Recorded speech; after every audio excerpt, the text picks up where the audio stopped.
yule Mungu uliyemwelewa wewe, ndivyo jinsi ambavyo utakavyompeleka kwa watu wengine. Yaani huwezi kumpeleka Mungu kwa watu wengine ambaye hujamwelewa. Kwa hiyo tukitaka kujua unamfahamu Mungu kama nani, tutaangalia namna ambavyo unavyomwelezea huyo Mungu kwa watu wengine. Ukisoma kwenye kitabu cha waraka wa pili kwa Wakorinto sura ya 5 mstari wa 19, maandiko anasema Mungu alikuwa ndani ya Kristo, ndani ya Yesu, akiupatanisha ulimwengu wote na yeye mwenyewe. Kwa hiyo Yesu yule ambaye aliishi katika mwili alikuwa ni Mungu anayeupatanisha ulimwengu na yeye mwenyewe, na maandiko anasema asiwahesabie makosa yao. Na utaona mahali pengi watu walipelekwa mbele za Yesu wakiwa wenye makosa. Kuna wakati mwingine walimwendea Yesu watu wenye makosa, kuna wakati mwingine Yesu mwenyewe aliwafuata watu wenye makosa. Bwana Yesu asifiwe. Kwa hiyo hivyo ndivyo Mungu alivyojionyesha ya kwamba ni Mungu aliyetamani ulimwengu wote, yaani watu wote wapatanishwe na yeye, watu wote wamrejee yeye.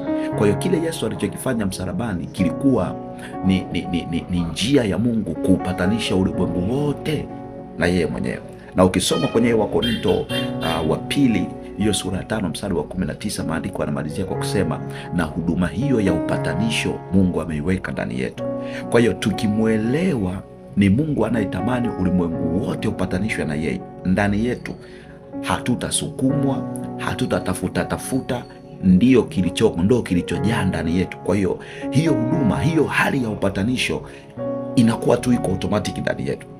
Kwa hiyo ndio ile mtu atajikuta anatamani kila mtu apatane na Mungu, anatamani kila mtu apate kuokolewa, anatamani kila mtu aamini kazi ya msalaba aliyoifanya Yesu ili apate kuokolewa, kwa sababu ndivyo Mungu alivyoupatanisha ulimwengu wote akiwa katika mwili na kwa kazi ya msalaba, na ameweka ndani yetu hiyo huduma ya upatanishi. Kama vile yeye ambavyo alikuwa hahesabu makosa, ndivyo alivyoweka ndani yetu. Hatuwezi kuambia watu kwamba jana umefanya hili, juzi umefanya hili, na leo tena umefanya hili, ustahili wewe kuokolewa, ustahili wewe kuendea Mungu. No, kwa sababu hiyo sio huduma ya Mungu. Mungu anachotaka watu wote wapate kupatanishwa na yeye, na ndiyo huduma tulionayo, kuwapatanisha watu wengine na Mungu, kuwaeleza kazi ya msalaba Yesu aliyoifanya. Wanapoiamini kazi ya msalaba, tumefanikiwa kuwapatanisha na Mungu wao. Amini wote katika Agano Jipya wamemiminiwa hiyo roho ya upatanisho au huduma ya upatanisho ndani yao. Ndio maana Yesu anapoondoka anasema enendeni ulimwenguni mote mkaihubiri Injili, mkawafanye mataifa yote kuwa wanafunzi wangu. Kule kuwafanya mataifa yote kuwa wanafunzi wa Yesu ndio kuwapatanisha na Mungu kwa njia ya kazi ya msalaba Yesu aliyoifanya. Maanake tunawaelezea Injili, tunawaelezea habari za Yesu Kristo, tunawaelezea mateso, kufa na kufufuka kwa Yesu Kristo, kwa sababu kazi ya upatanisho Mungu alishaimaliza pale msalabani kwa njia ya Yesu Kristo. Kwa hiyo amemimina ndani yetu hiyo huduma ya upatanisho, ambayo kwetu sisi pati yetu tunaoifanya ni kuwaelezea watu kile Yesu alichokifanya msalabani.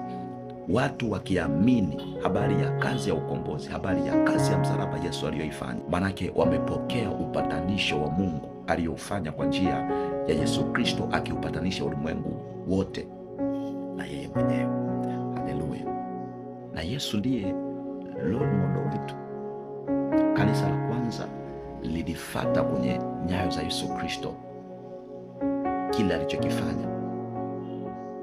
Na nimezungumza awali nikasema kuna wakati Yesu walimwendea watu wenye dhambi, mfano yule mwanamke kahaba alimwendea Yesu, na maandiko anapozungumza anasema Mungu alikuwa ndani ya Yesu akiupatanisha ulimwengu wote na yeye, hakuwahesabia watu makosa yao. Yule mwanamke hakustahili kumwendea Yesu kwa sababu alikuwa ni kahaba, na kwa mujibu wa sheria na Mafarisayo yule mwanamke hakustahili kumwendea Yesu Kristo, lakini kwa sababu Mungu alikusudia kuupatanisha ulimwengu wote na yeye, Yesu alimpokea. Unaacha hapo, unaenda mahali pengine ambapo Yesu mwenyewe aliwafuata watu wenye dhambi. Ukiangalia anatoka anaenda nyumbani kwa Zakayo. Watu wanasema laiti angejua ya kwamba Zakayo ni mtu mchafu, ni mtu mwenye dhambi asiyefaa, lakini Yesu hakujali hayo. anamwambia Zakayo, shuka mtini, wokovu leo umefika nyumbani mwako. Haya, angalia habari za yule mwanamke aliyeshikwa kwa kosa la uzinifu. Wanampeleka huyo mwanamke mbele ya Yesu. Yesu anainama chini, anaandika, baadaye anawainukia, anawaambia yeye ambaye hajawahi kufanya dhambi na awe mtu wa kwanza kumpiga mawe huyu mwanamke. Anainua kichwa, anakuta watu wote wameondoka. Lakini kama ingekuwa Mungu hakuja kuupatanisha ulimwengu na yeye, yule mwanamke habari yake ingekuwa imeisha pale, kwa sababu kwa mujibu wa sheria ilitaka mtu anayekamatwa kwa kosa ni kupigwa kwa mawe mpaka kufa. Lakini Yesu alipoinuka anasemaje? Mimi sikuhukumu, enenda zako usitende dhambi tena. Na alizungumza vile kwa sababu wakati ule Yesu alikuwa bado hajaimaliza kazi ya msalaba. Kwa hiyo uwezo wa mtu kutokutenda dhambi ulitegemea jitihada zake mwenyewe. Lakini katika Agano Jipya maandiko yanazungumza iamini Injili. Na ndio maana ukiangalia hata mitume walipokuwa wako gerezani, wakati wameomba, malango yamefunguka, yule mlinzi wa lindo akajua kwamba kina Paulo na Sila wameondoka, akataka kujiua, lakini Paulo akasema usidhuru, tuko hapa. Baadaye anaulizwa, nifanyaje ili niweze kuokolewa? Anasema muamini Bwana, iamini Injili. Kwa sababu sasa mtu anapoiamini Injili anapokea ile huduma ya upatanisho ndani yake ambayo Mungu aliifanya akiwa katika mwili, akiupatanisha ulimwengu wote na yeye. Mungu hataki mtu yeyote hata mmoja apotee. Yohana 3:16 anazungumza, kwa maana jinsi Mungu aliupenda ulimwengu akamtoa mwana wake wa pekee ili kila mtu amwaminie asipotee. Kwa hiyo mapenzi ya Mungu, shauku ya Mungu, kiu ya Mungu, asiweko yeyote wa kupotea. Anataka watu wote waokolewe. Ni wajibu wetu kuupatanisha ulimwengu na Mungu, sio kuutenga ulimwengu na Mungu. Tusiwape watu condition, tusiwawekee watu, tusiwabebeshe watu mzigo mkubwa wasioweza kubeba. Wakati mwingine tunawaambia acha kitu fulani ili uweze kuokolewa. Unamwambia njoo kwa Yesu utakapokuwa umeacha hili. No, hiyo inakuwa si huduma ya upatanisho. Huduma ya upatanisho haiko hivyo. Huduma ya upatanisho haiangalii mtu anasumbuka na kitu gani. Kwa sababu kama watu tungekuwa tuna uwezo wa kujihangaikia wenyewe ndo tupate wokovu, kusingekuwa na maana ya Yesu kuja. Lakini alikuja kwa sababu hatukuweza, na tusingekaa tuweze. Tusiwabebeshe watu mizigo mizito. Mungu aliupatanisha ulimwengu na yeye mwenyewe kwa njia ya Yesu Kristo, asiwahesabie watu makosa. Na sisi ametuwekea hiyo huduma ya upatanisho ndani yetu. Tuendelee kuwapatanisha watu na Mungu, tusiwazuilie, tuwapatanishe watu na Mungu. Mbinguni kuna furaha mwenye dhambi mmoja anapotubu.